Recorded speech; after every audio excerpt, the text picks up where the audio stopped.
What's up, guys? How's it going? This is Grand Cam in the building. So this is Next Step, episode number 4. This is actually going to be the final next step for the Grand Mill podcast, and then we're going to be complete. I'll be completely rebranding the podcast as something new. And also, I do have some guests for today, as we always have on the Next Step. We have some guests that are actually everybody here is a recurring guest. So glad to have you guys all back on. I got my friend Chris on my right. I got Brad at the below me, and I got Alex diagonal from me. So I'm really happy to bring everybody back. How are you guys all doing?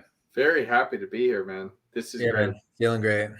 Life is good. Life is grand. All the way from America to Japan. You know how we do it here.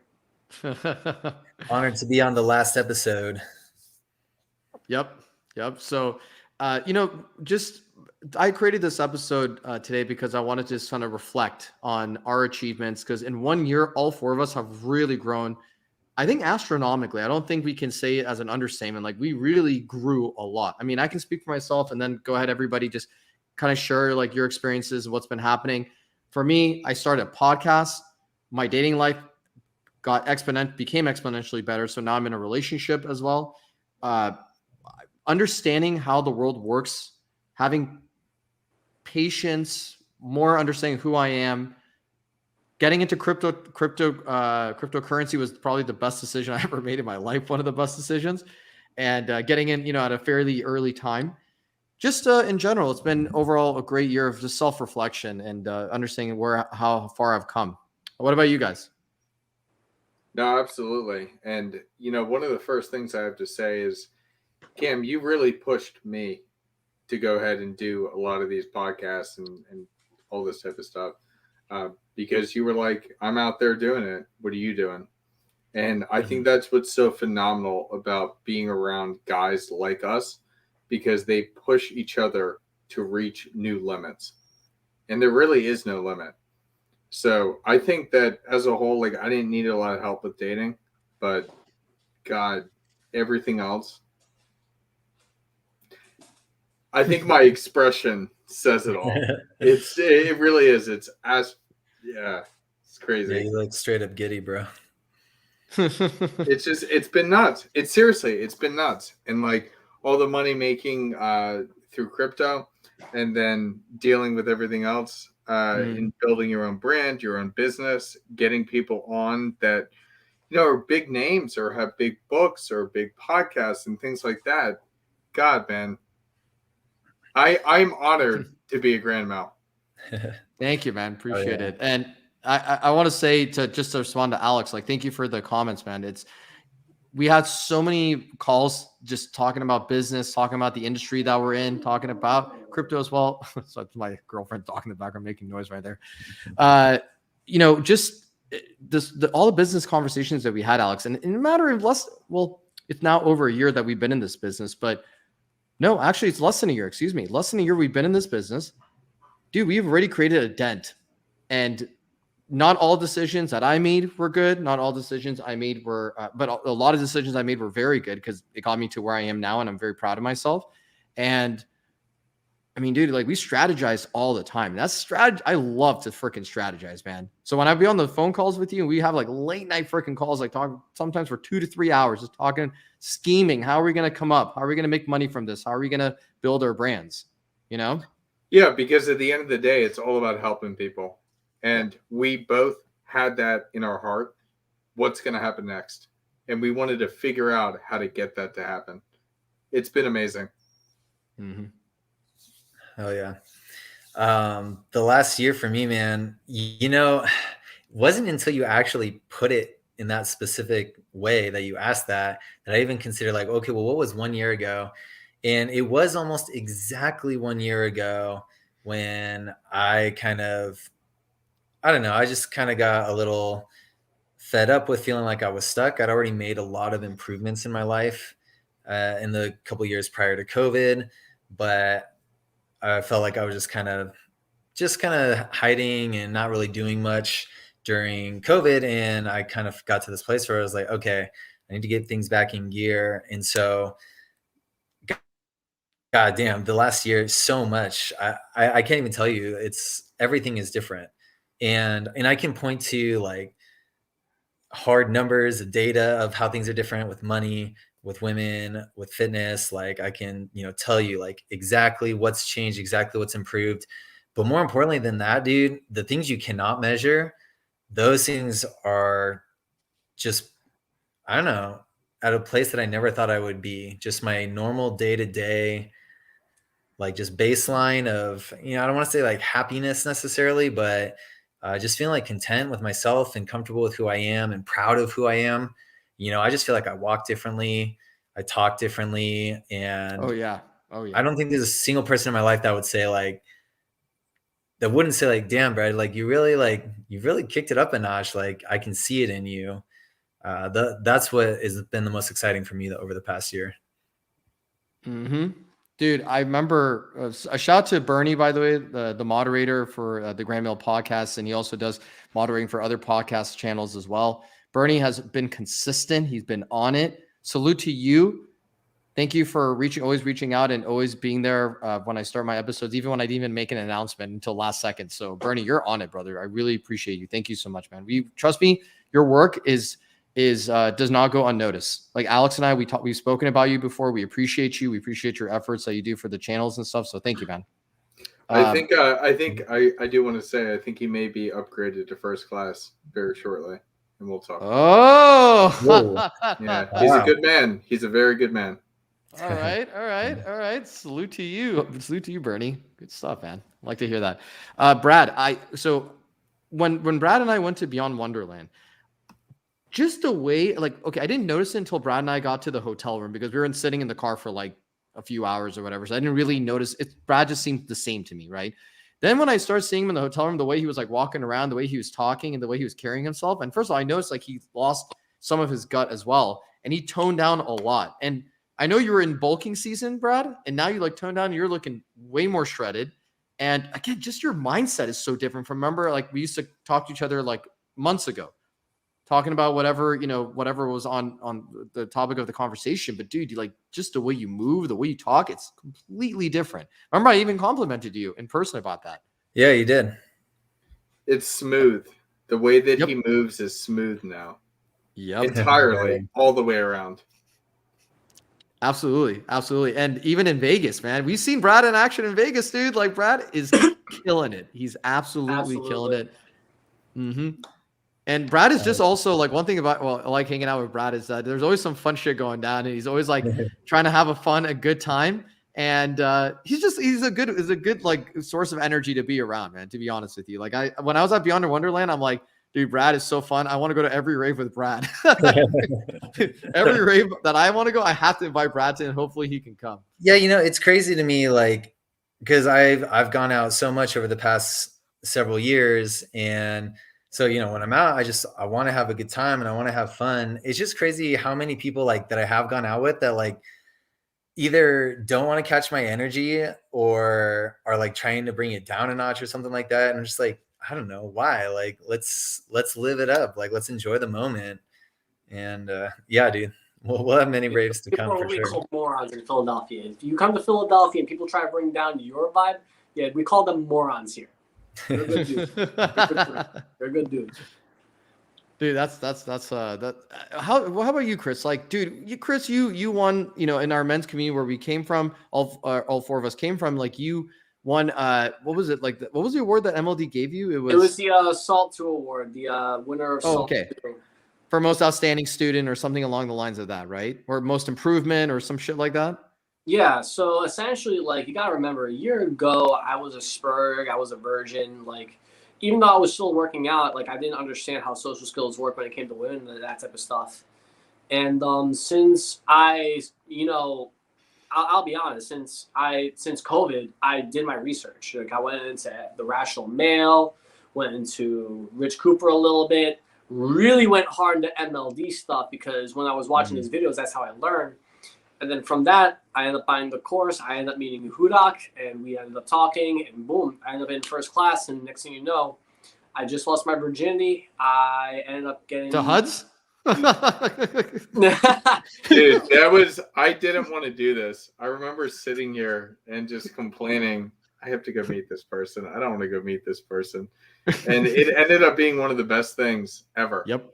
Yep. You know, seriously, Meeting Chris, like, Chris, I'm so happy. blessing. I'm so happy to have met I'm you. very glad too, man. And because of HUDs and you guys, I end up, obviously I had, intercourse with other women as well because of it. Wait, hold on. You're having intercourse? You're cheating on her.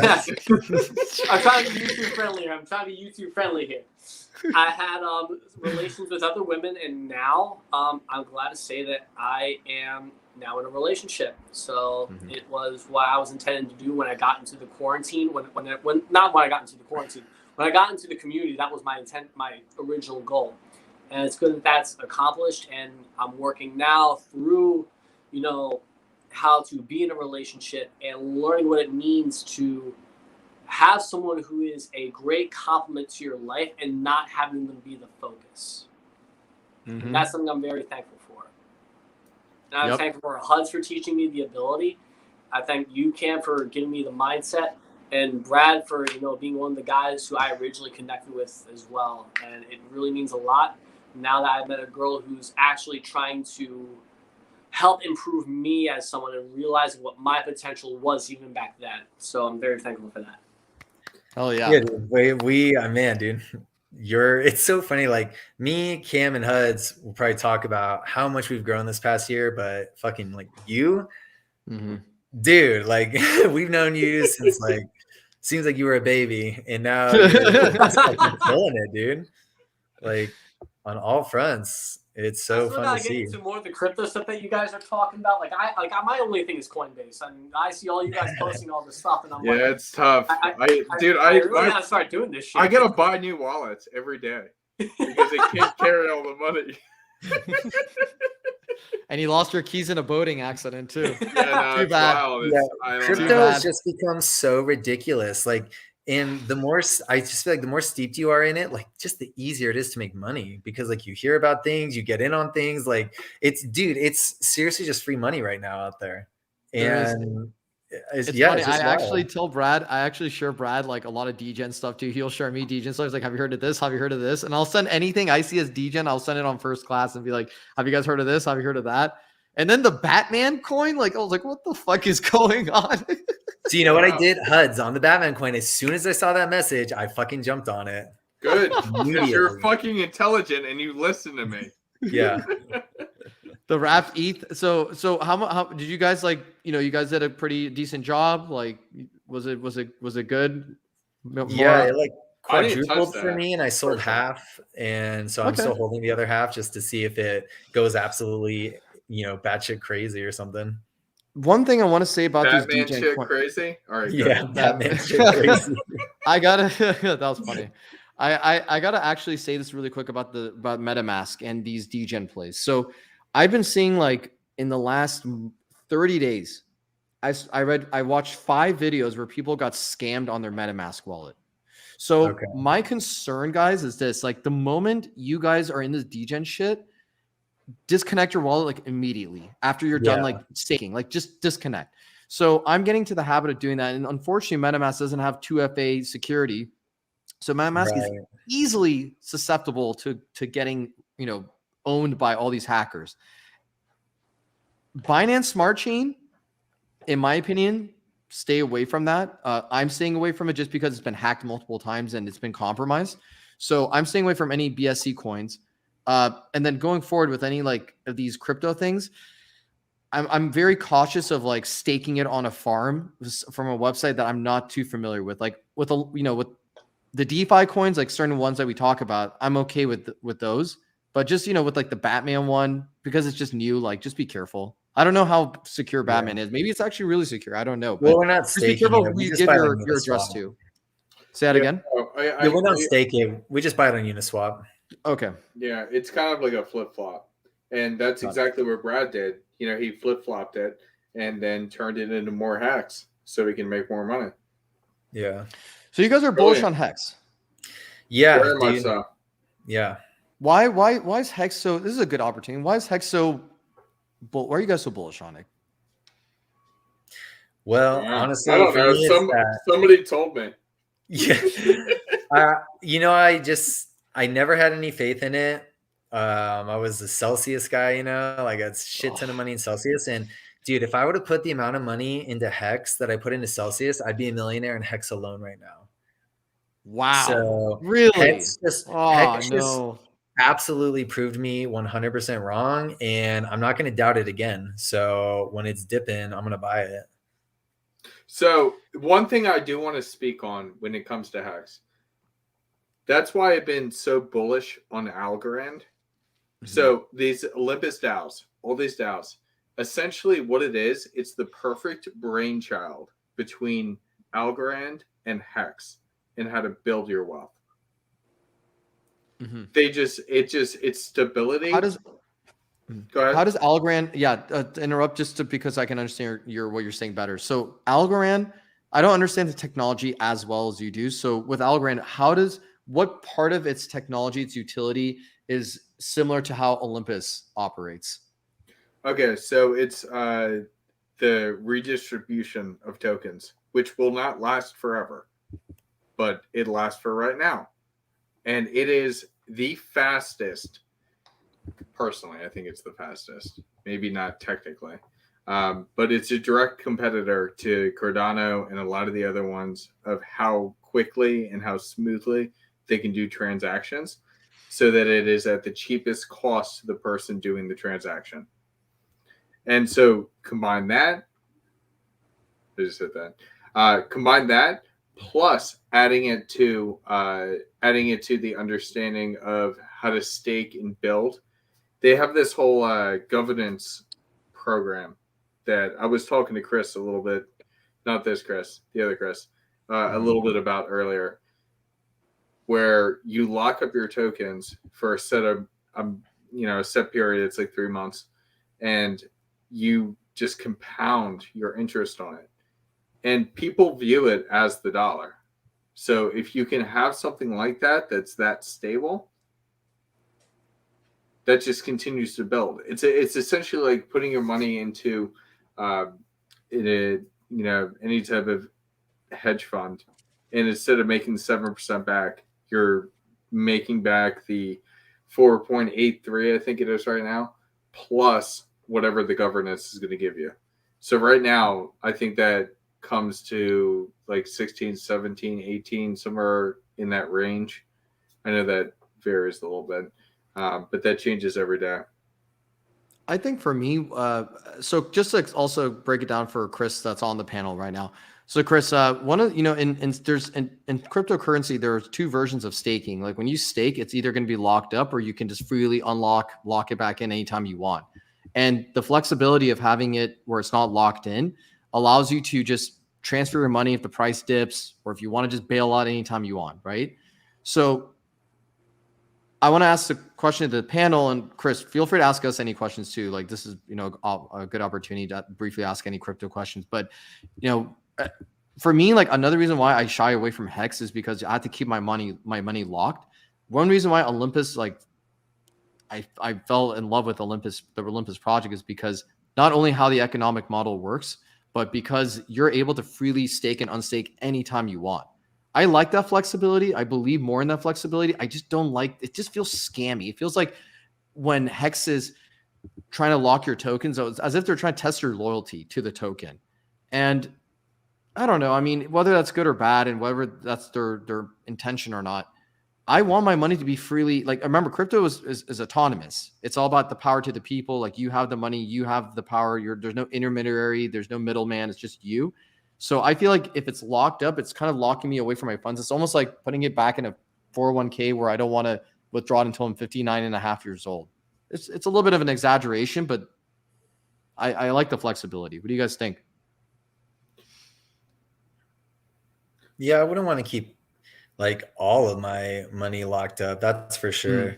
That's what like I was doing before I got into crypto, is I have like all these retirement accounts, and I actually have quite a bit of money in retirement accounts between 457 through my work, a Roth IRA, and my pension fund, like easily over 6 figures locked away that like I can't do fucking anything with, So I do get that, but Hex is not lifetime. You can set the stakes for as long as you want. You can do a month, Right. You could do 6 months, you could do a 15 year. years. You could do 15 years. 5. God, I don't know if I So, would but do it I'm for not even 15 in it so years. much for the I wouldn't do staking. that. Like I'm in it for the I don't know. Like I just feel like The I volatility. got proven wrong, and I'm gonna write it, and I'm not gonna miss that again, or I've been duped. One of the two. Yeah, Hex is not. That's the thing, and it's a really interesting point that you're bringing up there, Cam. Because it's the whole thing from Richard Hart is that delayed gratification. Delayed gratification. But what does that mean? Because you don't have that with Olympus. You don't have that with a lot of the other ones that we have out there. You don't have that with Algorand. Because with Algorand, if you need to pull out, you just lose the governance percentage. You're still gaining every single day. So it's like, what's the big deal? So it's interesting. It's interesting. And I don't know enough of it to speak so hard on it, but it's very interesting to think about. Right. So now just to talk about the dating stuff right now, what has been for you guys like an eye-opening or a breakthrough that you personally had? Because of course, all of us, we come from different trajectories. And what was for all of us on the panel, you guys go first, I'll go last. We can start with Chris and then go to Alex and then to Brad afterwards. What's been like the most life-changing or the biggest breakthrough you guys had so far? Chris, I think you're muted. No, I can't hear you. Yeah, I can't hear you, bro. Let me try. Okay, yeah, just hop back in. All right, so we'll start with Alex. Go ahead, Alex. Sure. So I think that the biggest thing this year for me to learn is that I deserve more. And it's not like, some pompous, like I'm Zeus, top of Olympus. But it's just that I don't deserve disrespect. If I don't give disrespect to other people, then I shouldn't get disrespect back to me. So I think that was the biggest thing that I learned this year. I want to comment on that because Alex, you know about this. Like I tend to have a high tolerance for people, but I've lowered my tolerance a lot more over the course of the year. And I will still forgive. I'll still want to add some closure to, to my life and not make it where I have like bad blood with anybody. But, just having that level of self-respect for myself, I don't think I've ever had that in my life. When it comes to women, when it comes to friends, family, everything. So the reason why I have a stable and non-toxic relationship with my girlfriend right now is because I have high levels of self-respect for myself. I didn't compromise. Guys, like I don't know if I really shared this, but my family, like they pushed me to, not like an arranged marriage or anything like that, but they pushed me to, they introduced like, hey, Cameron, since you're still single, can we introduce some like Persian girls to you?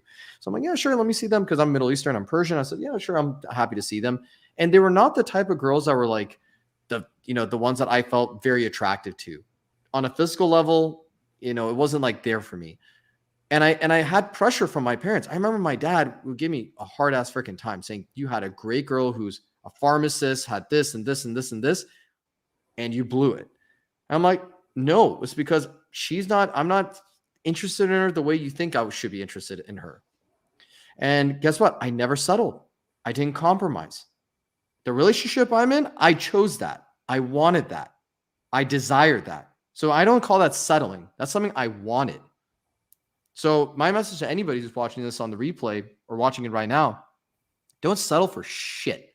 Don't settle any area in your life.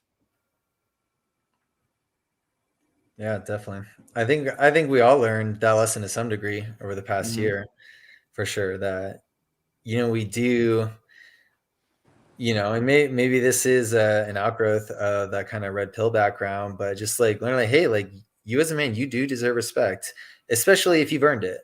Like maybe you're not due respect if you're a fucking loser and you're overweight and don't have a girlfriend and, you know, can't hold a job. Like, yeah, sure. But like, if you're a good man, like you absolutely deserve respect and your wishes are totally valid. Your desires are totally valid. You should never, you know, be ashamed of what you want or what you like. Never be ashamed to be honest with people. You know, that was, yeah, just kind of like Huz was saying, like learning that we deserve respect is a huge lesson learned. Another thing, by the way, can you guys hear me now? Yep. Yes. Beautiful. Okay, there's something that Hud said to me that was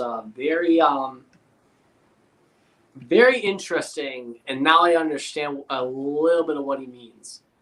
And the first day we met is he looks at me and goes, "Just to let you know, getting laid is the easiest thing in the world. It's easy." Yep. I Now, agree. as someone who was inept in social skills, I never understood that. But when I started implementing more of the stuff on the dating apps, going out, it became easier and easier and easier.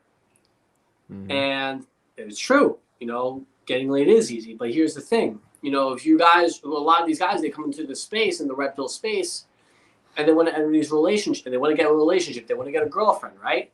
But a lot of the times you hear these, you know, dating coaches, so to speak, saying, "Oh, don't get married, don't get in a relationship, yada, yada, yada, yada." And it's like very the antithesis of what you got into this fucking space for. Pardon my language. But honest to God, once you start understanding that, once you understand that you need if you're a genuinely good dude, you deserve respect. Period. You're willing to go out of your ways for others. That is a respectable trait that not many people have. And if you can't respect yourself for being a guy that goes out of their way to help others, and you don't, you know, have that sense of respect in yourself, no wonder you get walked all over. No wonder. No wonder people see you as a simp. You need to be the understanding of this. And this is one thing I had to learn. Thanks to all of you guys on this panel. I know I'm a genuinely good dude. I know I'm willing to go out of my way for others to help them out. And that is a respectable trait. And that's why I have my self-respect. And if you can have that self-respect, that's something you desperately need to learn. Amen, man. Amen. Yeah, for sure. And, you know, I would just say that the way to get it is through putting in the work. That is the difference between, you know, the guys I'm talking to right now and the vast majority of all people is they're just not willing to put in the work. And as soon as you know, start talking about doing the work or encourage them to do the work, immediate subject change. And, oh, let's talk about something easy or different, you know, like, or no, dangerously it's- reasonable or dangerously reasonable. yeah, don't be dangerously reasonable. It's just so much easier to, you know, I do empathize with it. Like, you know, because I'm lazy too, you know, I put off things I should do all the time. But I never wanted to justify that, you know, I always wanted more. I've always had that like kind of hunger and fire inside of me. And I don't, it's so hard for me to relate with people who aren't like that, who get uncomfortable with talking about that kind of stuff. It makes no sense to me. Yo, that is a really good pullback to one of the things when I posted that thing about how porn is a privilege and not a right.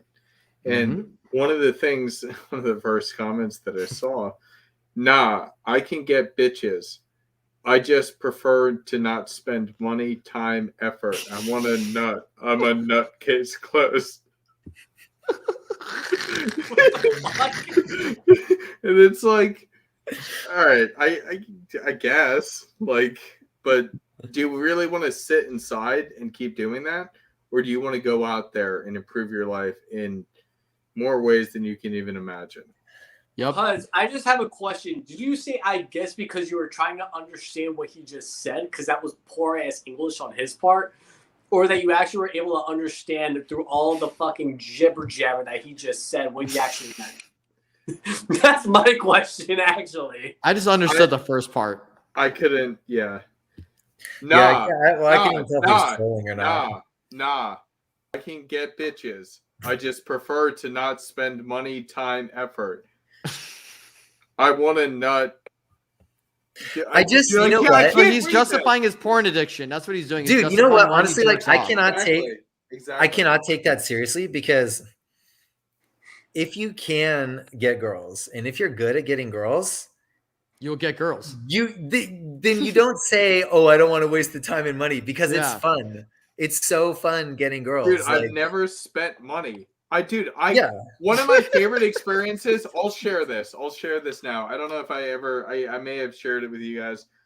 So when I was 23, I slept with a 42-year-old, and we went back to her place with her friend.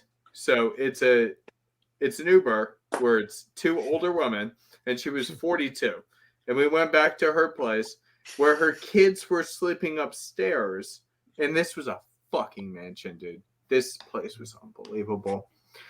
This was up in Doylestown, by the way. Maddox, I think you know the area. It was, I know dude, the area.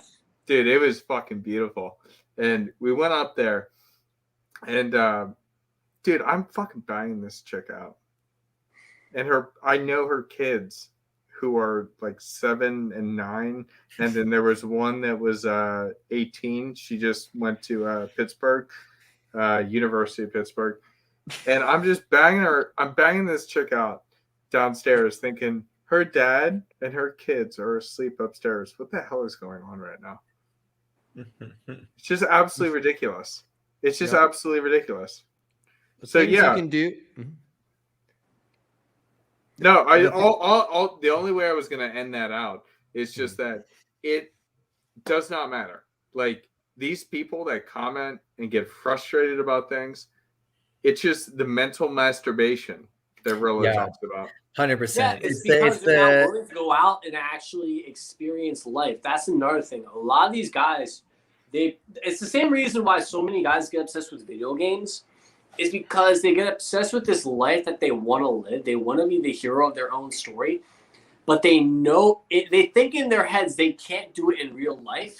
So they go to their Xbox, they go to their PlayStation, they go to the PC, they turn on World of Warcraft that they pay $15 a month when they could be putting that into Ethereum for God's sakes. They do all this type of crap. Algorand. Or Algorand. that too. And then they try to escape in this false reality when in real life it's like you're never going to be successful. You're never going to have that drive. You're never going to have that like you do in this video game because you think you're this elf mage warrior, whatever the fuck it is, and you're just some nipple twirling, fast pimple popping loser. King of the analogy strikes back again. Yeah, dude, the analogy is funny because who's literally looking like Cartman from fucking South Park. For God's sakes, it's ridiculous. I don't get it. That's a great episode. I totally approach life and see life kind of like an RPG. Like it's a video game. You're just trying to level up. So every time I achieve a new level, like what do I do next? Like, well, I level up again. And Degen level 1 unlocked. And each level is harder to get to, and you have to do more tasks to get there. You have to go find the right people with the right wisdom, and you have to go, read these books and figure out. Wait, Brad. I think you just said something groundbreaking in this modern day society. Are you telling me that in order to level up in this world, you actually have to do this thing called work in order to improve? 100%. It's the only way. Yo, I do need to say this too, and then I'm going to be silent and give everybody time. So when you think about, how did you speed run that? All right, yeah, I went ahead and speed ran that Mario, and I got it done in half the time. Idiot. It's like, well, but you cheated. You broke the code because you did something a certain way. Yeah, exactly. That's what we're doing. That's what we're doing. We're life hacking. We're life hacking. That's what we're doing. You see, here's the thing. When I feel like we're right now, it's funny because everybody, you could go the route. I don't know if you guys ever played GTA 3. Like when Grand Theft Auto 3 came out on the PlayStation 2, I never even played that game once without cheats. I always had cheats on. I always wanted all the guns. I wanted the body armor. I wanted tanks and shit like that. I always played with cheats because it was more fun. It made life more fun. Yeah, it is more fun. And you go on takes and you run over prostitutes and run over everybody in the pedestrians. So, for me, when I would play with, in Grand Theft Auto, that's the same thing, like life hacks. Cheats are life hacks. So understanding women, being in this community, meeting guys like you. I remember, guys, I swear to God, I'll never forget this. I was hiking with my dad in Yosemite National Park. And while we were hiking, I was like, Dad, I'm so sick of the friends that I have right now. I know I've had trouble finding other guys like me out there and connect with them. And then my dad's like, well, what is it about your friends right now that these guys that they don't have? I'm like, none of these guys approach women. None of them even want to go out and talk to girls. They're all like, just want to chill and just smoke weed at the house and do nothing. I'm like, I want to go out and explore. I'm an adventurous person. And also I'm very curious. I want to see what's going on in the world. Am I missing on shit? Am I missing on opportunities to get rich? Am I missing on opportunities to get more girls in my life? Back when I was single. So I'm so happy. It's funny. I have to bring this up. So randomly, Alex sent me a message on Instagram. He's like, can you talk? Like, just out of nowhere. I'm like, yeah, sure, I can talk. I'm like, I haven't really spoken to Alex before. I'm like, yeah, sure. Let's see what he wants to talk about. I thought he was going to ask me for advice or something, like, hey, can I ask you for some advice? Then he called. The first thing he says, literally the first thing he says, like, all right, so what's your deal? I'm like, excuse me? And I'm like, in my head, I'm like, what do you mean, what's your deal? He's like, yeah, what's your deal? I'm like, what do you mean, what's my deal? He's like, tell me about yourself. I'm like, okay, sure, I'll talk about myself. So then I started talking, and then I realized that Alex was asking interview style questions, and he just wanted to, get some information. So I was getting very cautious, but I was like, the questions he's asking, he's not fishing for something like really, personal. He just wants to know more about me. And then he said, I have this group and everything. And then after I found out about the group and I saw all the members that are in it, I'm like, oh, fuck yeah. Like all these, like this guy's in it. This guy's in it. These people are in it. And that's how I became closer with everybody here, because honestly, like my connections in the RP community would just be like tomato growers chat. And that's it. That would be it. That's like just people from tomato growers and crypto mindset Q2 or Q1, whatever it is. That's it. Don't started about tomatoes. Man. I don't know. See, okay, so like that was comes back to what I was talking about before. Like tomato chat, like love those guys, for sure. And sometimes we have good conversations in there, but a lot of the time it's just victim stuff.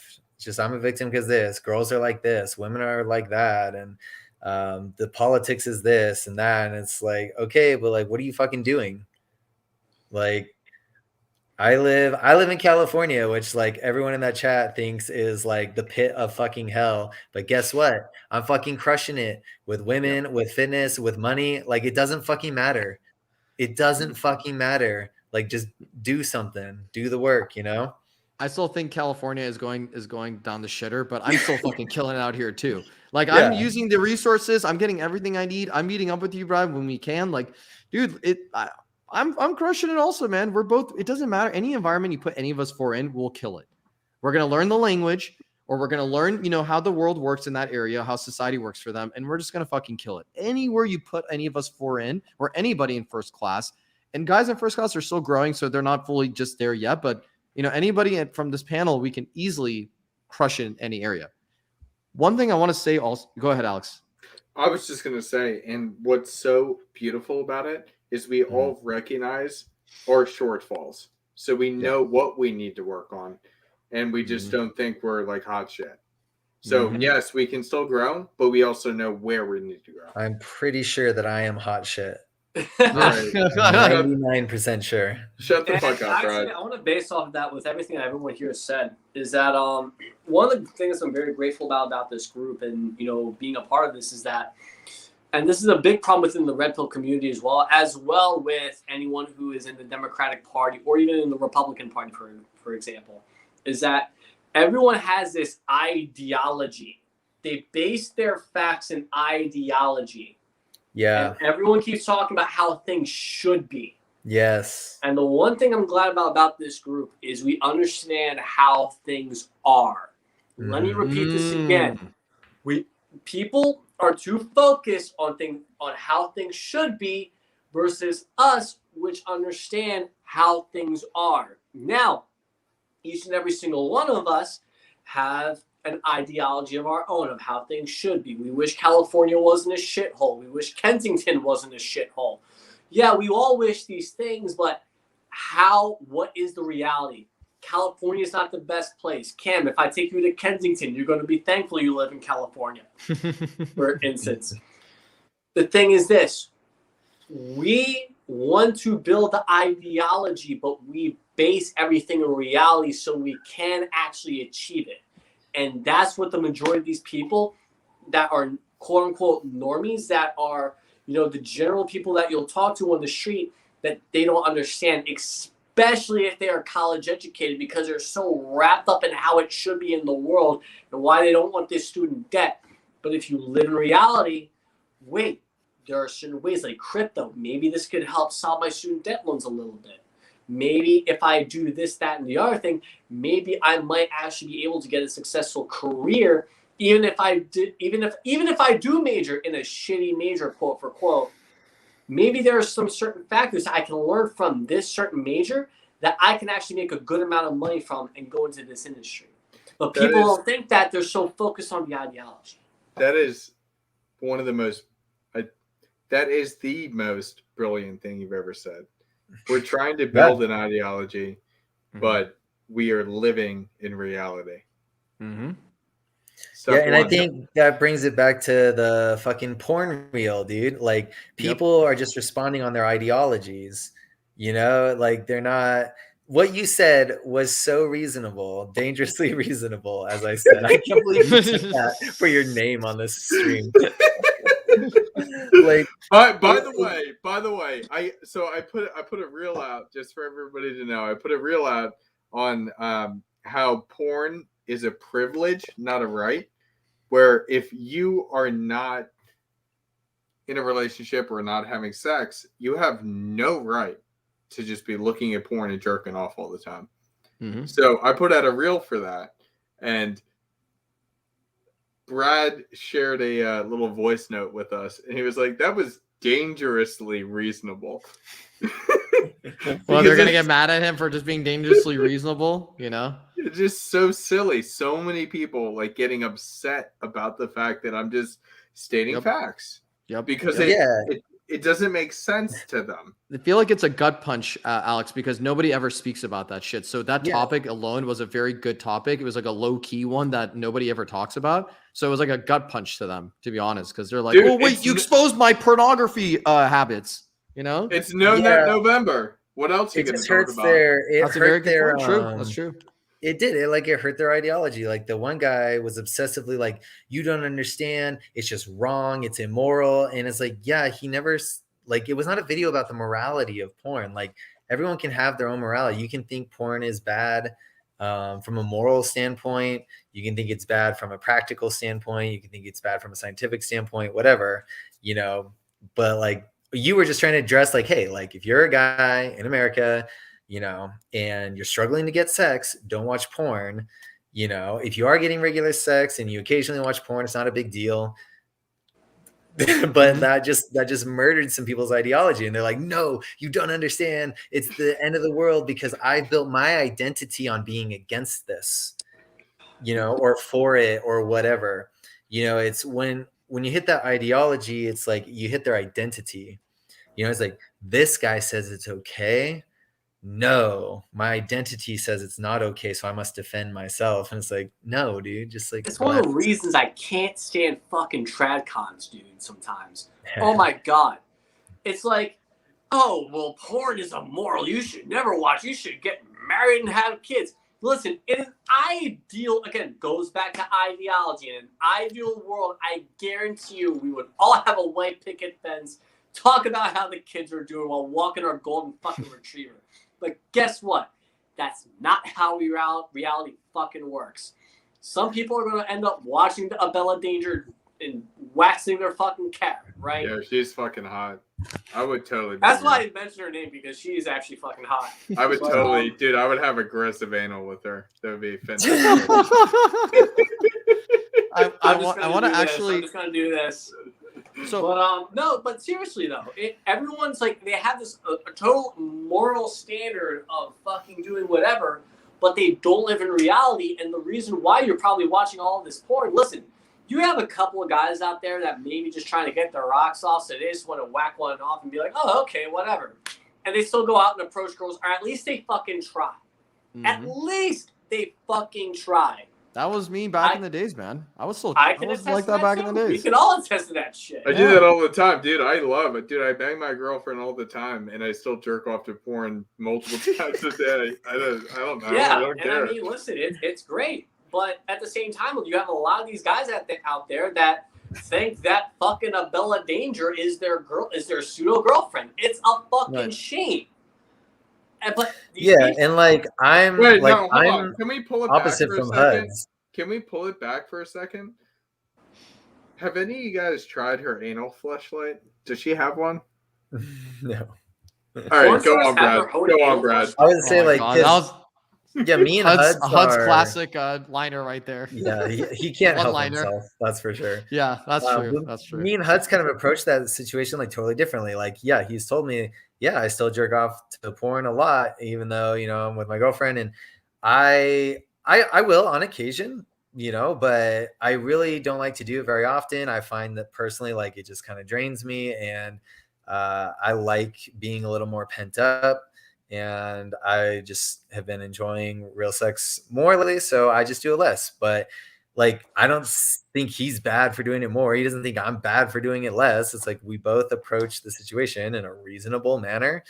And what I like too is like, if I do decide to partake every once in a while, like I enjoy it. Like I don't beat myself up like, well, I did the nasty thing. I watched porn and masturbated. I'm a horrible person. Instead, you're beating yourself off. Yes. You're not It's beating much more yourself fun. off. Way more I fun. So I got you. I want Makes sense. I have to say this because I know Alex is going to have to leave shortly. But one thing I do want to say, and I want to share to the whole panel, is this: I've had a realization in this Red Pill community and just the men's self-help space in general. And shout out to Primal Studies. Thanks for coming in, brother. He's saying nothing wrong with decocking the pew before you have some nighttime adventures.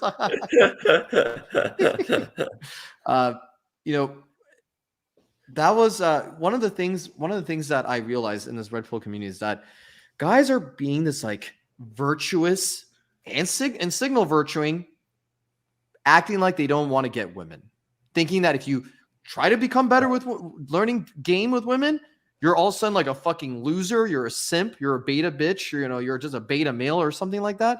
Dude, Yeah. I don't want to mention the platforms because it would be obvious, but there are platforms out there that I'm involved in right now. And I had like disputes or debates with guys, and I tell them like, listen, improve on your game. They're like, bro, I'm chasing my purpose, man. I'm chasing my purpose. I'm like, listen, everything is in moderation. Everything is you're supposed to balance it all.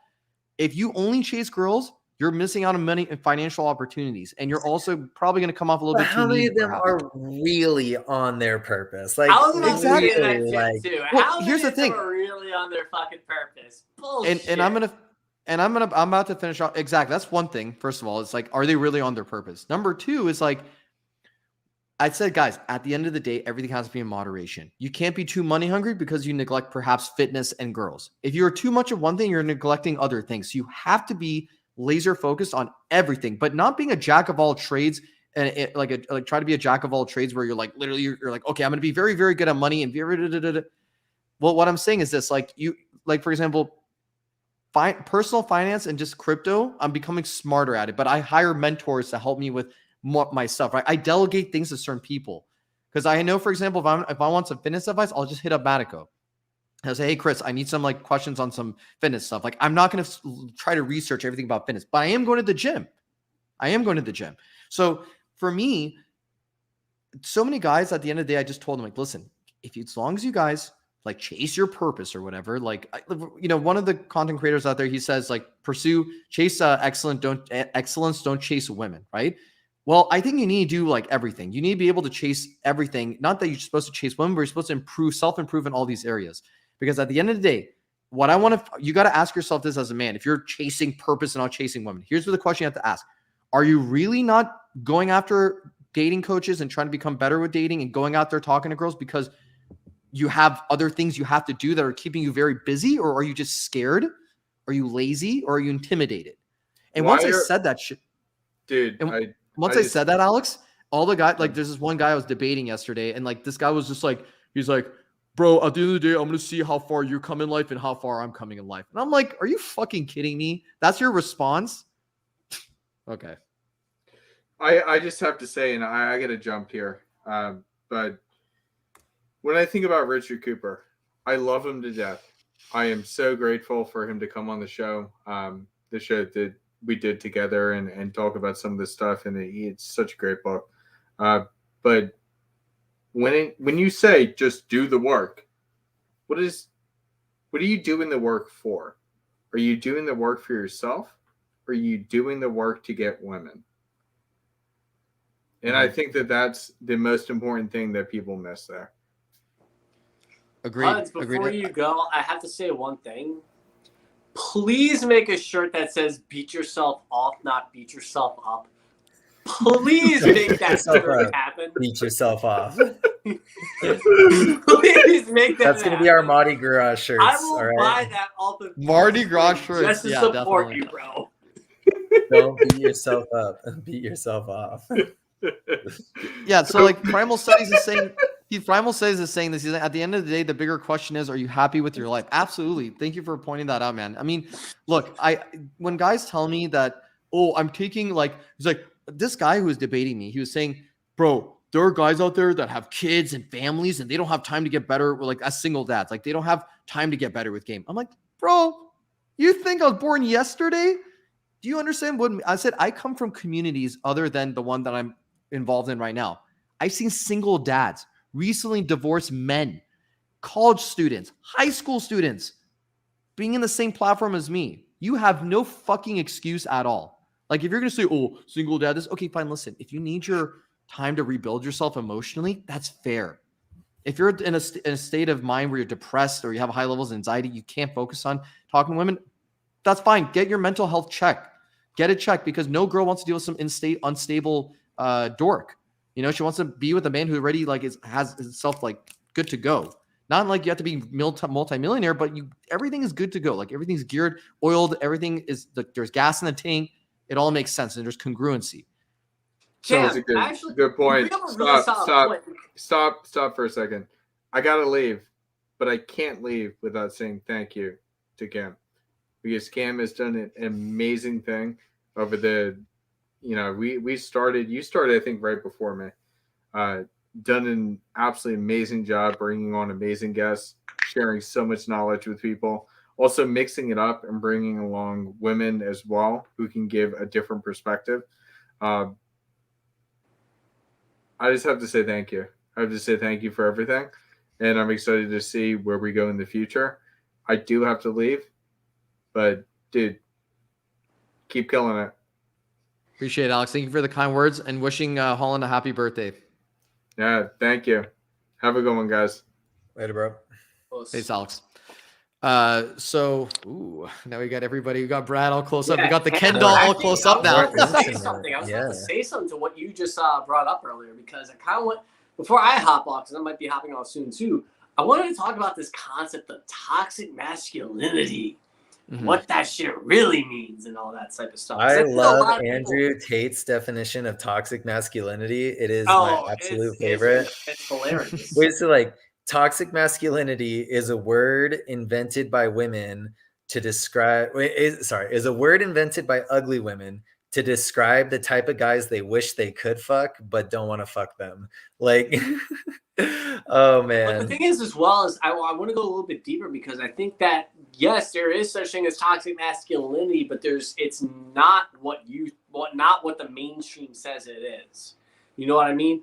Like when I think of toxic masculinity personally, I think of a man that's not secure in himself and that is willing to go out and commit certain acts of violence towards women, which we would say is obscenely horrible, right? But a lot of women will say things like stoicism, being the brutish man who's emotionless is like the toxically masculine thing, when listen, it's okay for a man to be emotional. I don't think we're human. We're emotional beings. That's the way it is. But the thing that's important is to understand a man that has control of his emotion versus a robot, right? So how would Yeah. you define what that toxic masculinity is, and how would you help a man self-improve in that aspect? You And know, what I it think really Primal is? Studies just nailed it there, though. Like, you gotta, the thing is, you really have to remove the word masculinity from that whole thing because it's really all just like a political ploy to try and make people Mm-hmm. think certain things about men. Yep. Because you could just say, oh, he's toxic. Oh, she's toxic. But Yeah. why would you have to say he's toxically masculine? Like, you're trying to imply that masculinity has like this toxicness embedded within it or something.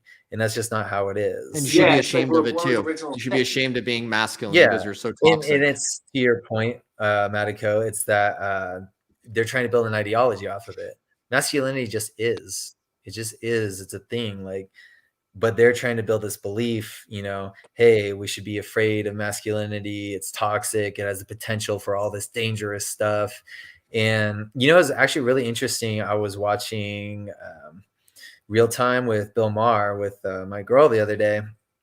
And, you know, it's like a pretty liberal political show, but they were talking about how like this whole toxic masculinity thing has just gone way too far, and the way we're raising boys and teaching them in schools now. So like even in liberal circles, like it's people are starting to kind of wake up like, hey, like we can't just keep talking negatively about men forever. Like that's just not going to cut it.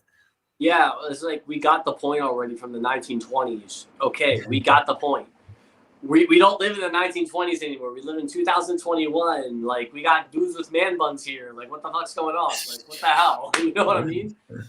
Obviously, I'm being facetious. I sound a little bit facetious saying that, but at the same time, it's like, you know, there's a lot of great attributes that masculinity has for men, but it's often looked down upon. And that, in my personal opinion, is the most toxic thing. And why I love this group is because we teach men how to be intoxicatingly masculine, not toxically masculine. Intoxicatingly masculine. I like it. Intoxicating masculine. That's definitely that that was a probably That's our biggest that's just, dude, that's just when the girls like can't help themselves around you. They're just intoxicated Exactly. with your masculinity. They just fucking, you know, that is for me. Like to go way back to your question of the night, Cam. Like, what is the thing that changed for you most in dating over the last year? And for me, like, it was definitely kind of moving through that intermediate phase and getting to that advanced phase where it just like it felt like I didn't have to do anything anymore. Like girls are basically just throwing themselves at me, and girls are always hitting me up. Like, you know, like maybe we'd gone out a few months prior and like girls constantly coming back for me. And when I'm out, like I didn't feel like I was quote unquote gaming anymore or even trying, but like I just felt more comfortable with myself, and I just feel like girls really sensed it. And yeah, it just became easy. So it just got to that point where internally I was just like, yeah, like, why wouldn't you want me? Like, it's just, and that's kind of when you know you made it to that kind of top tier is when I feel like girls are constantly hitting you up, you know, girls that the girl I've been seeing lately.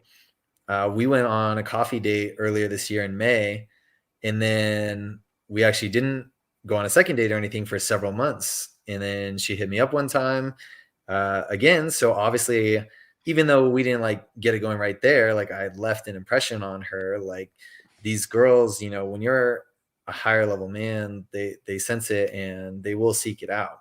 So if you're complaining about girls and not being able to get girls, and girls are hypergamous and girls are blah blah blah blah blah blah blah, it's like just take a look at yourself, because if they're not coming after you, then you have no right to be complaining about them, because why should they be? That was spot on, Brad. Spot on. I mean, Absolutely. again, there's a lot of excuse making in our men's self-help space. It's funny because like we learn about all this information. We're privileged with all this information. So I thought that everybody that was in the Red Pill community, I thought everybody was going to be like us. So I was like, dude, we're going to have this like multitude of like people, like numbers of astronomical amount of people that are all down for self-development, all going to be down for getting with women. And maybe they want to be in relationships, or maybe they want to just be players for the rest of their life, whatever they want. But when I saw how many weird people and how many people that have like these strange opinions, again, in my opinion, they're strange. And then just just the way that, and also the way that they characterize women, they think like women are these evil things. I'm like, dude, what are you talking about, man? Like when I talk to women now, like you said, Brad, I mean, when I go in a conversation with any woman, I'm not thinking about, oh, what's the next thing to say? Or how do I move my hand in a way that she knows that I'm interested in her? It's become second nature to me. Right. Yeah. Everyone overthink.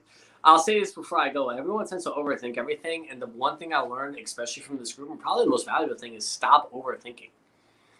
You want to know why? Oh, yeah. 100%. It's like, you want to know why your relationship got ruined? Is because, the reason why you were a simp is because you overthought every little thing about it. Mhm. And listen, you're going to struggle with that for the rest of your life.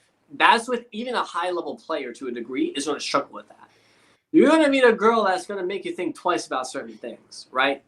But at the end of the day, it's this. Is she being a good asset to your life? Is she being, a great person overall in general? Is she a genuine good person? Because the one thing I disagree with Andrew Tate is this. He has a saying where women are always a liability. Bullshit.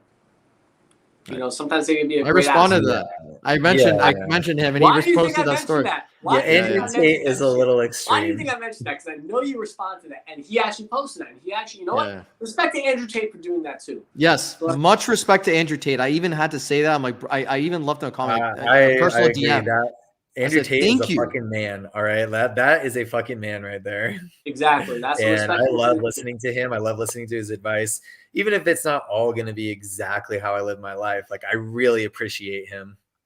Definitely. Mhm.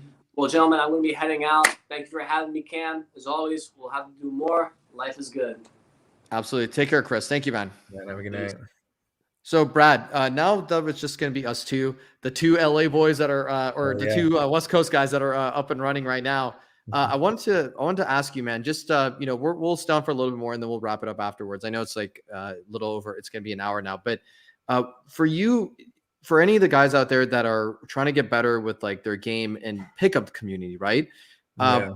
What is with the programs that you've been a part of, and now you're helping and stuff? What has been the biggest eye-opening thing for you? I know we talked about breakthroughs, but I would like to know specifically for the pickup community and all the coaching you paid for and all the coaching you're participating in and sharing with the guys.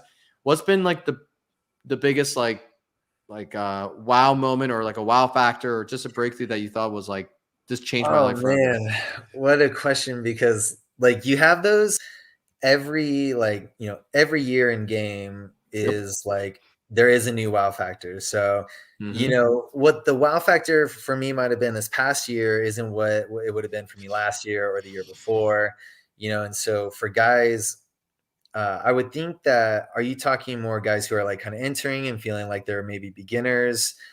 Guys that are in it.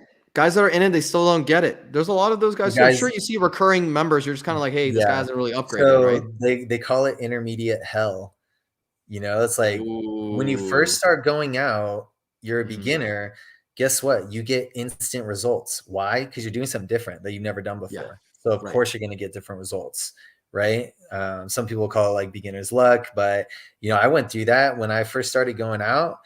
Man, it was like I was cleaning up left and right, like, because I didn't even know what I was doing. I was just going out. I was approaching. But I really had no idea what I was doing. I was just doing it, And then you reach this point where the results slow down a little bit, and you're like, okay, well, what's going on? And you try and fix it, and you're like, okay, it's not that. You try and fix that, and it's like not that.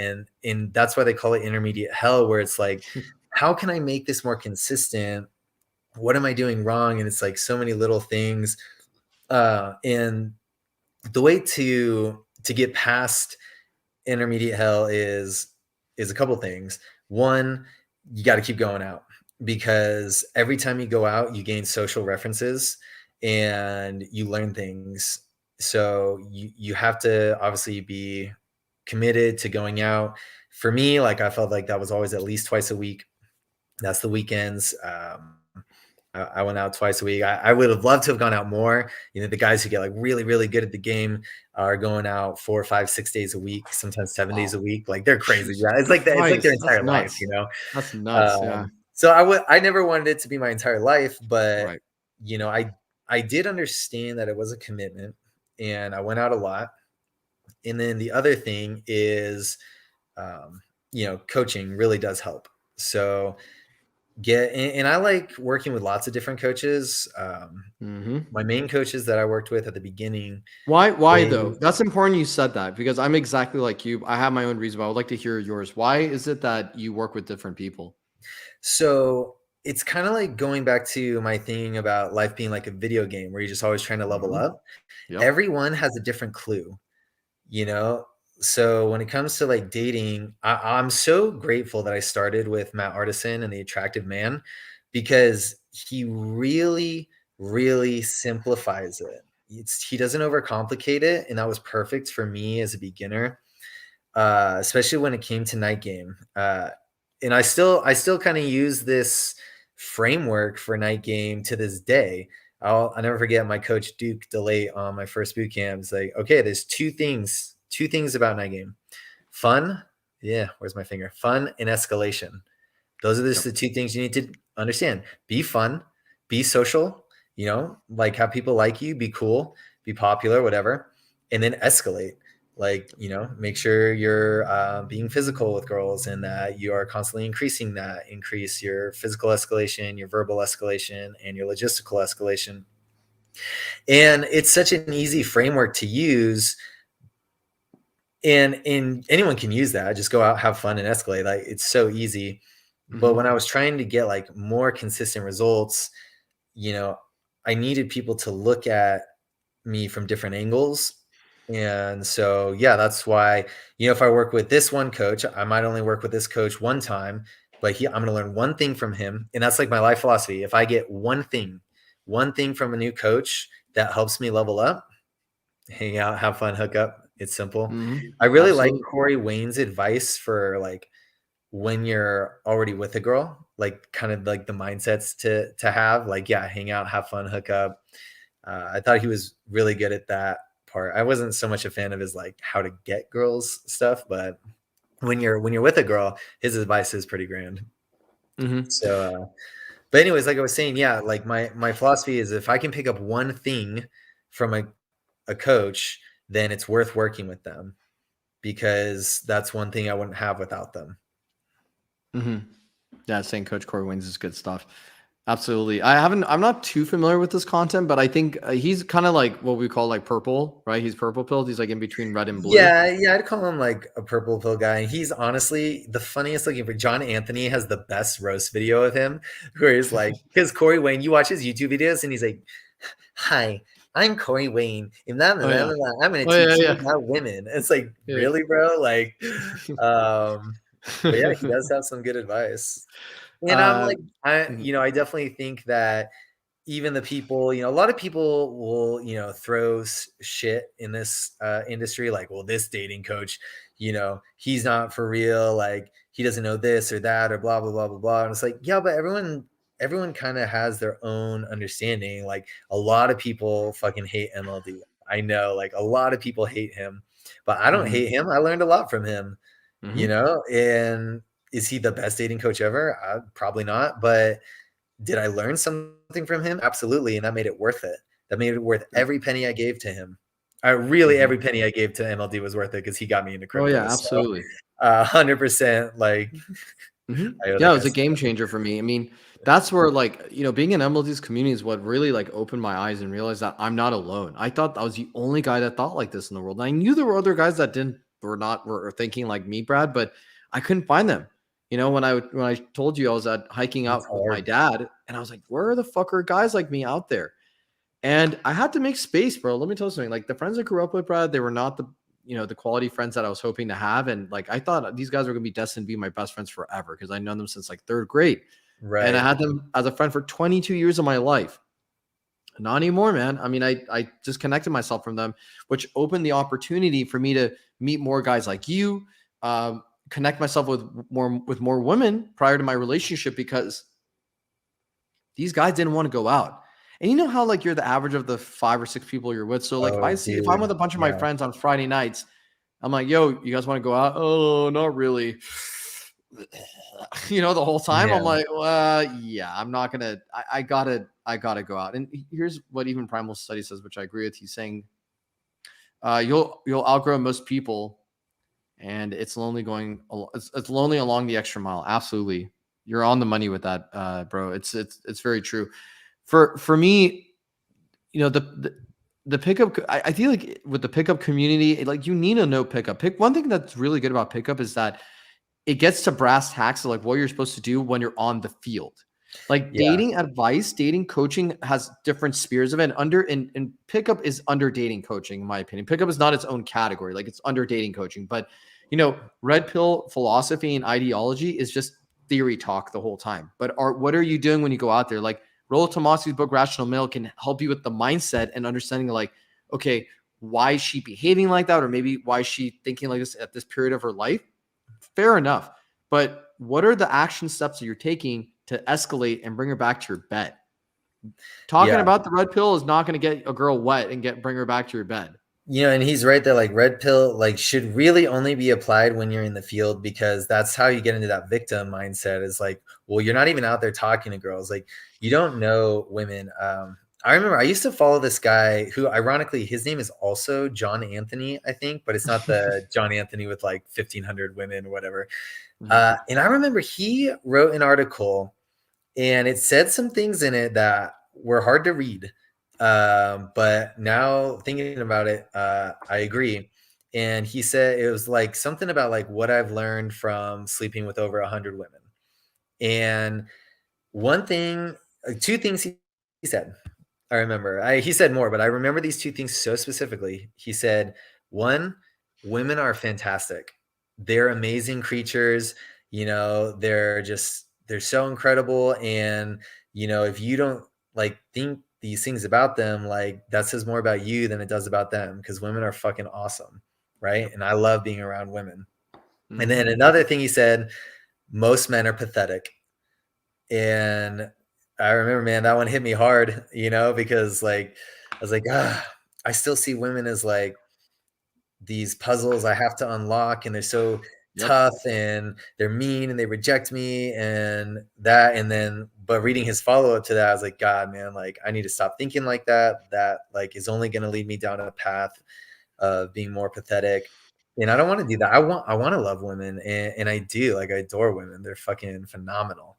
So if you are angry at a whole entire gender, take a look at yourself, because and I know that's hard to do. It really is to really take a look at yourself, but that's probably where the issue is stemming from, is you. Yeah, and primal studies, we know. So Brad and I, we both know that like there's trash people both in the male and female gender, but in terms of the in terms of the quality of people, like, dude, guys like us, like we stand out so much from like the other men out there that don't give a shit about dating, and they have to lie to women. They have to lie through their teeth just to get some pussy. While guys like us, we don't have to lie about anything. We understand, like, and another thing is this too. A lot of guys, they don't have a plan when it comes to women, Brad. So what they do, it's like Right. going to the gym and not knowing any of the weights to work on, not knowing any of the machines, right? When you go out in the world at the bar, you have no fucking idea how to escalate unless you're taught how to escalate, or somebody told you has told you how to escalate. You probably naturally did some escalation thing, like maybe you just naturally wanted to touch her, but you're not thinking strategically in your head, like, okay, everything's pretty good so far. Environment's really good. She's smiling. She's happy. She's excited. Her body's towards me. Like you could be thinking of all this shit all at once, right? And then you can look at her and be like, okay, I think I could probably take her home in about 15 minutes. Like maybe about 15 minutes, I'll ask her, she's about to finish her drink. Everything, you're thinking of it all methodically, but you're still in the moment, in the present moment, enjoying it. And she's getting turned on by you being with her the whole time, right? Guys who lack game, and all these guys are, I chase on my purpose, right? I don't chase women, I chase purpose. These guys, I seriously doubt that they have any fucking clue how to escalate, or they do not escalate, but they don't do it as good as us. And we make money, and that's why, and we're working out, and we get you can do it girls. All. Guess what? You can do it all. And I just want to like briefly defend the pickup community because I know they've taken a lot of shit over the years, probably just because of the book, The Game, and everything. Yeah. And mystery being like wild and out there. But pickup isn't about like being wild and crazy, and it's really Or being just about insincere. Or being insincere. Because there are a lot of insincere and people it's in the not about pickup community too. manipulating people or Yeah. anything like that. It's about knowing how to approach a social situation and achieve your desired outcome. That's really all it is. And this obviously can apply to factors outside of dating women. Dating women is just usually the route or the vehicle that guys choose to get good at this stuff, but it transfers over to sales, it transfers over to self-confidence, self-respect, and all these things. So with pickup, quote unquote, I always like to defend the term, and I always like to defend the community because we are out there doing the hard fucking work. Like, it's not easy getting rejected thousands of times. It really is not. It never gets easier. How many of these men out here, Brad, can actually handle that shit? The ones that are like, I'm chasing my purpose. Yeah, how many of you can get rejected 50,000 times like Brad did? Dude, and I did when we were out in the absolutely been streets. rejected thousands of times. Like it's I guess you do get used to it a little bit, but it always stings. But you grow from it and you build that thicker skin, and you do develop a sense of self-respect because you're like, you know what? I've done something that most men can't and don't. They talk about it all the time. This is probably one of the number one things we talk about in the men's community is the mental masturbation. RSD, who I'm not the biggest fan of, but they would say it all the time. Like, they have thousands, hundreds of thousands, millions of followers, and they say, like, honestly, like, less than 1% of you are going to make it. Like, and they'll be honest about that, and because they know, and the reason is just because you're not going to put in the work. Ooh, and I remember, dude, like, I went to RSD free tours, and I would hear them say shit like that, and it would make me question myself, like, oh my God, am I going to be able to put in the work? But there was some level that I always knew that I was going to be in that minority, like that I was actually going to be disciplined enough to face my fears and go out there and achieve the results that I really wanted, because it's my only fucking life. And that's what I wanted. Like, I never believe people when they say they want something, but they aren't doing anything about it. It's like, you don't want it. You don't want it then. You really don't. Because, dude, when I want something, I fucking get it. Yup. Like, straight up. And a lot of the times it's easier to get it or faster to get it than you think. And sometimes it's harder. Sometimes you think it might be easy, like, oh, it's just walking up to a girl and talking to her, no big deal, right? Holy shit, I remember my first time going out, like, I couldn't even do it, couldn't even fucking walk up and say hello to a girl, like a normal human being. Yeah, for me, it was I was scared multiple times too, but then when I mustered the courage to go up to the girl and talk to her, it would go nowhere. It would be like, let's say, 2-hour conversation that went to nothing. I bought drinks. I bought her drinks. It went to nothing. Right. And I was like, dude, why is it that these girls are not taking me seriously? And I have charm. I know how to carry a conversation. But again, escalation, it's not just about having fun. It's about escalation. Sometimes I'll have boring conversations, even though I know how to converse. I'll start talking about like my 5-year goals to this girl, trying to impress my accolades to her, just so she can give me a little bit of that kitty, and I'll be like, yeah. I got my master's in business, and I did this, and I did that, and I was a president of the Toastmasters International Club, and I'll say all these things about me like I'm like some fucking hot shot, and I wasn't. I was just a fucking guy who had no game, lacked that game at the time. And Primal says, always be closing, always. Hey, seriously, you never know. A few times I closed girls ridiculously fast. Like, I didn't even realize like that they would have even been down for it at that point. But yeah, if you're always closing, like, basically, I like a better way to put it is say, like, always be testing. Always be testing. See where she's at. Yes. But here's the thing though, Brad. Testing is a little bit different than closing. Closing is like you close the deal. Like, testing, okay, here's what testing is for. I guess testing can be actually throughout the whole day, because like you're testing to see, hey, is she gonna be cooperative with me in bed? Like, is she gonna be like, no, or is she Yeah. gonna be like, oh yeah, like undress me, like take me, Oh, blow me away? Yes, dude. So actually, this goes back to kind of what we were talking about earlier about what takes you from more intermediate to advanced is kind of that. Like, it's the always closing, always testing. Because if you think of it like a sales ladder, basically, to get from hello to sex, if you just instead of worrying about trying to game her, which is what you're doing in beginner to intermediate, is like you're worried about your game. Like, am I saying the right things? Am I standing the right way? How's my vocal tonality? Like all these things, right?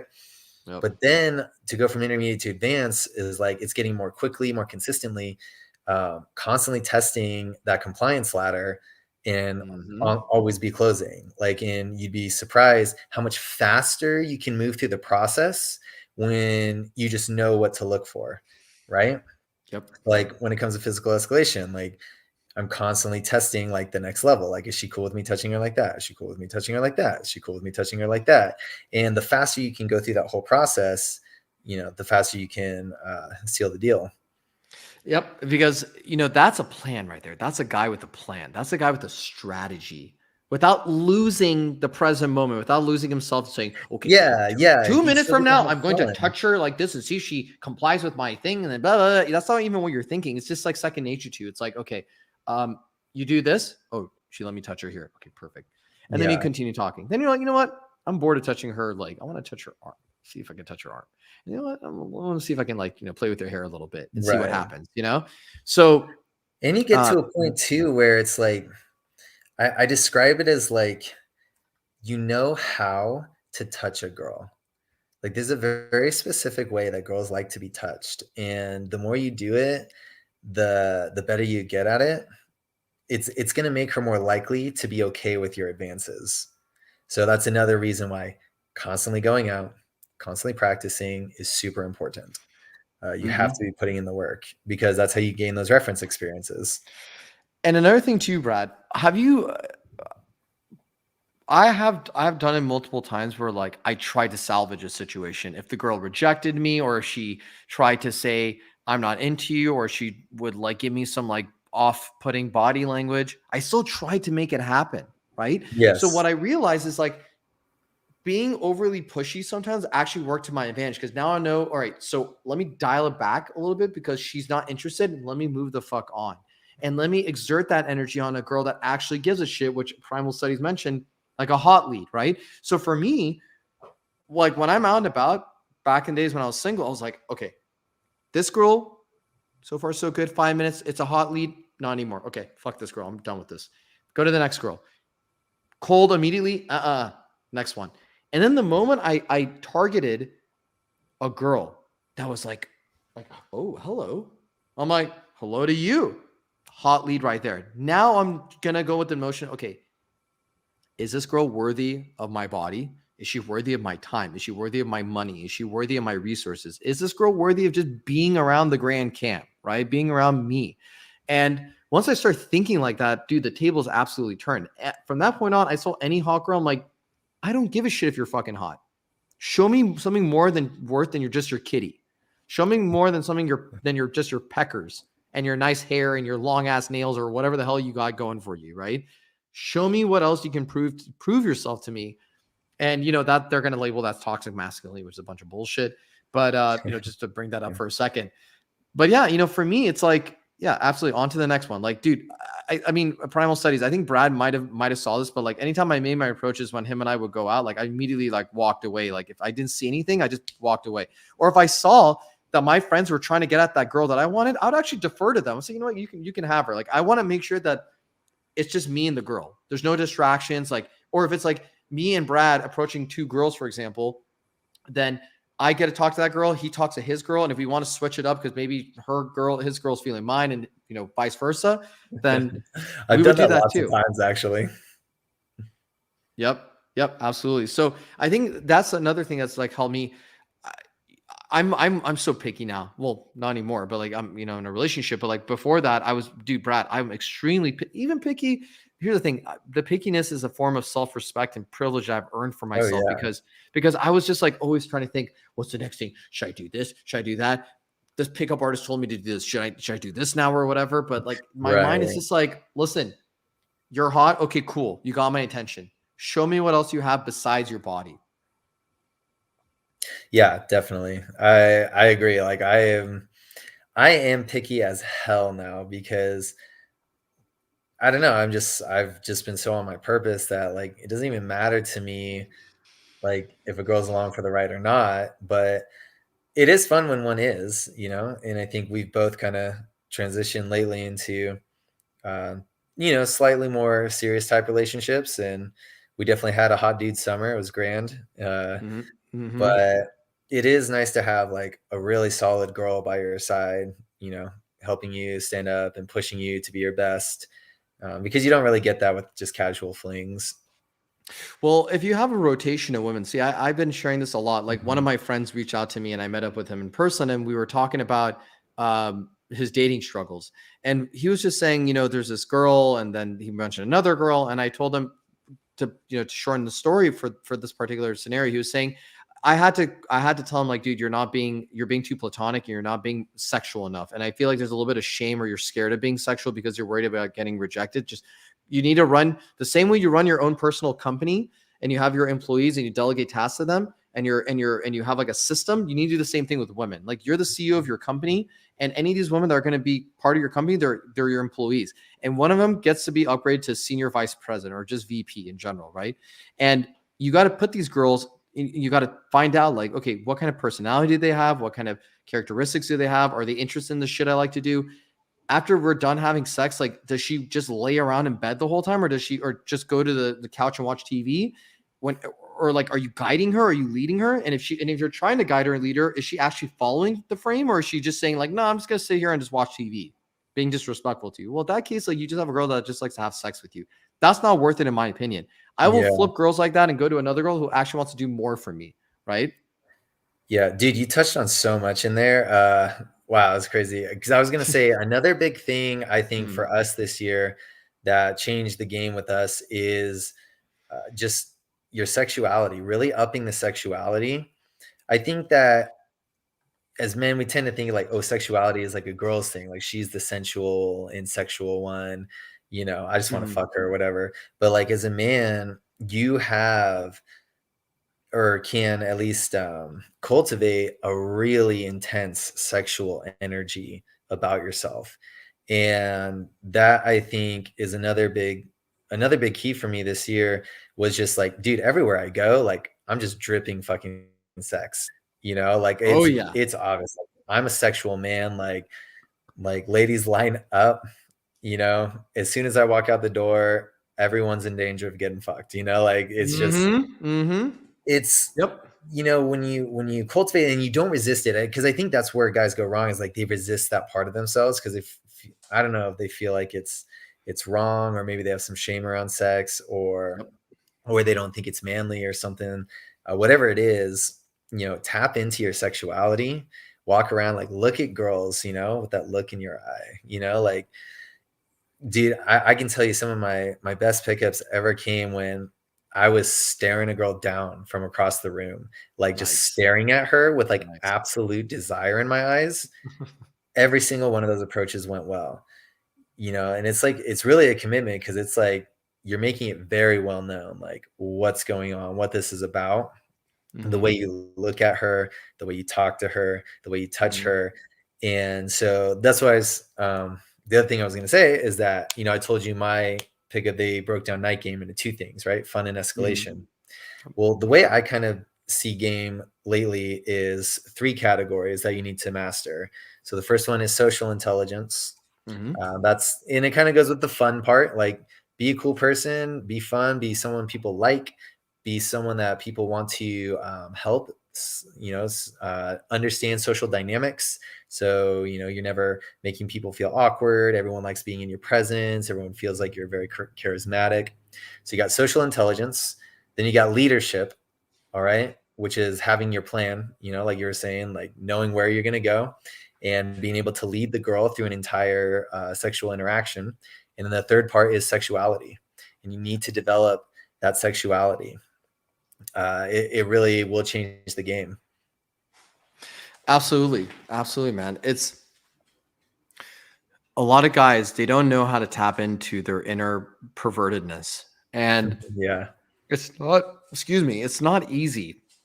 It is not easy to accept that. And I have a lot of guys out there that are like wondering, like, how do I get better with girls? I'm gonna tell them, I tell them like you should be dripping. What did you say? Dripping sex, like Yeah. oozing sex, Yeah. Oozing sexuality or dripping oozing sex. sexuality.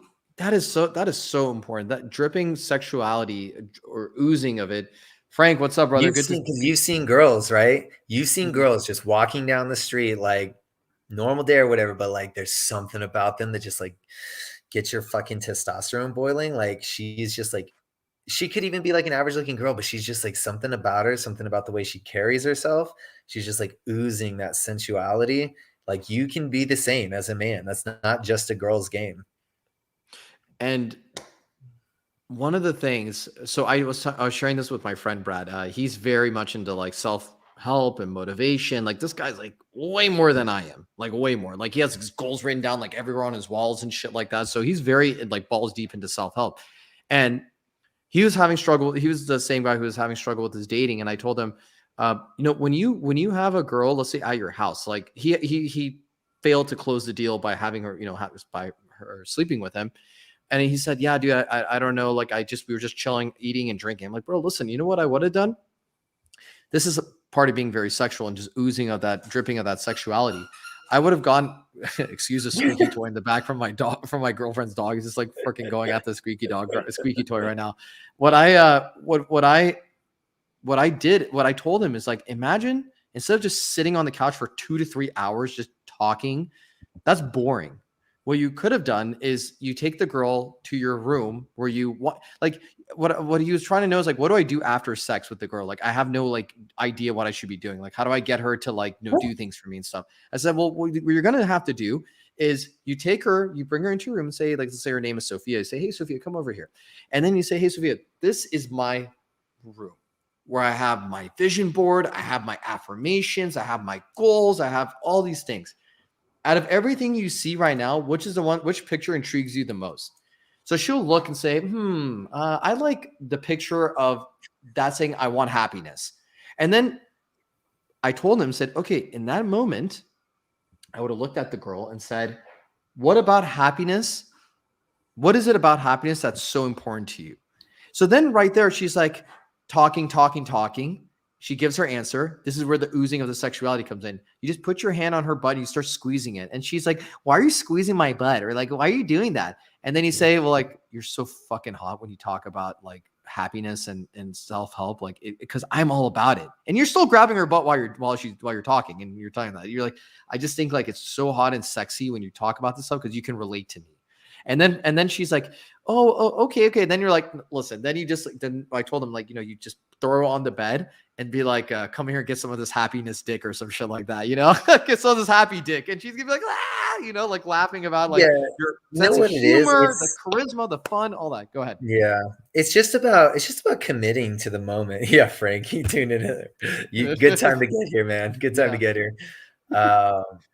You just gotta commit. Like you gotta mean it. That's kind of what I say. Like whatever it is with a girl, you need to mean it. So if you're gonna approach her, fucking approach her.